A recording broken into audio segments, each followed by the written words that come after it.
skip it up and that up. What's going on, ladies and gentlemen? This is Rich of Review Tech USA, and I think it's sexy when fat Star Trekkers fight Darth Vader.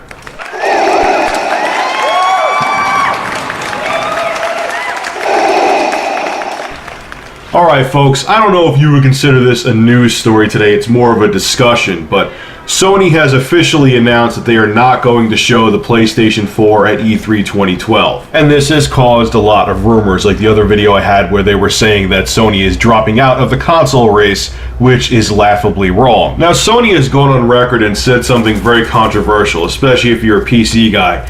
They've said they want to see people tap into more power of the PS3. The PS3 hasn't been maxed out yet, and that's why they're not releasing a new console. Now, if you take that statement at face value, it almost seems laughable. How can a 6-year-old system have not been maxed out yet? How can the PlayStation 3 give any more, especially when there's PC hardware out there that blows away the current generation consoles? I mean, my low-level, or I guess mid-range gaming PC destroys both of the consoles in terms of capability. But what they were saying was they weren't comparing the PlayStation 3 to current generation PC hardware. You can't do it. It's impossible.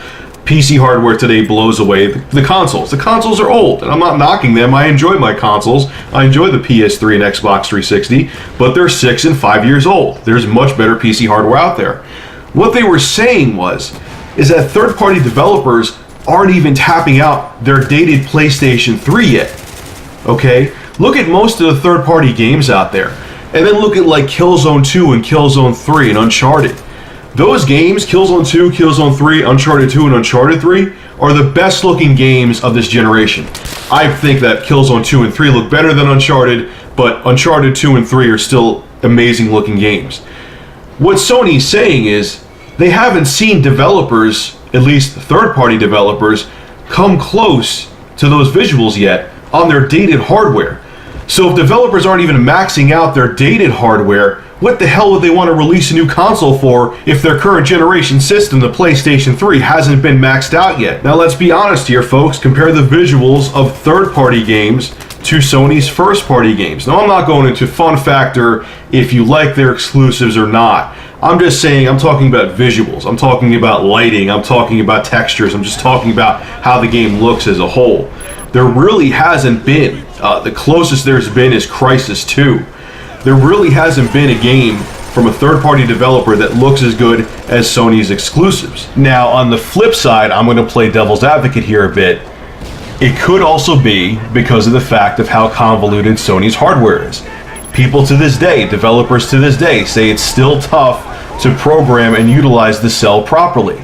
And that's why a lot of companies, especially if they're making a port of a game and they're making it for the PC, PS3, and 360, they're not going to sit there and devote extra time to Sony's console when it's going to take double the man hours because of their hardware.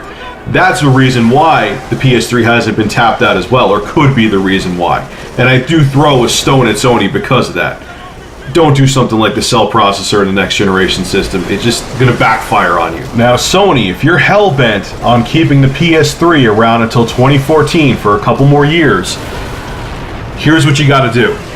The engine that was either used for Uncharted or that was used for Killzone, you need to license it out to third-party developers. Because I'll tell you right now, especially how late in the life it is for the PlayStation 3, no matter what, no third-party developer is going to invest the research and development into maxing out the PS3, okay? You already have 2 engines by your first-party development companies that have tapped into the power of the PlayStation 3.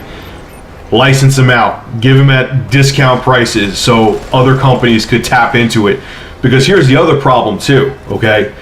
If third-party companies don't care about, quote-unquote, maxing out the PlayStation 3, I know I've said that 1,000 times, games are still going to look like crap compared to the Wii U and Xbox 720 or next Xbox or whatever. You know, so if they make a port of a game from the Xbox 720 or the Wii U and bring it over to your current gen hardware, the PS3, without utilizing the cell or anything with it, the game's going to look like crap. It's going to look like, you know, Modern Warfare does on the Wii right now. You know what I'm saying? So that might be something to think about too. And hey, maybe Sony's just bluffing and they're going to have a system out in 2013, but that's my take on why I think Sony isn't in a rush to come out with a new console, because why give someone a Porsche to go 150 miles an hour in if you gave them a Honda Civic and they're not even going 40 miles an hour in the Honda Civic? So anyway, guys, leave your thoughts on this below. This was just a discussion video. Tell me what you think. Tell me if you think I'm on point with this. Tell me if you think I'm wrong. And as always, thank you for supporting my channel. Have a good one.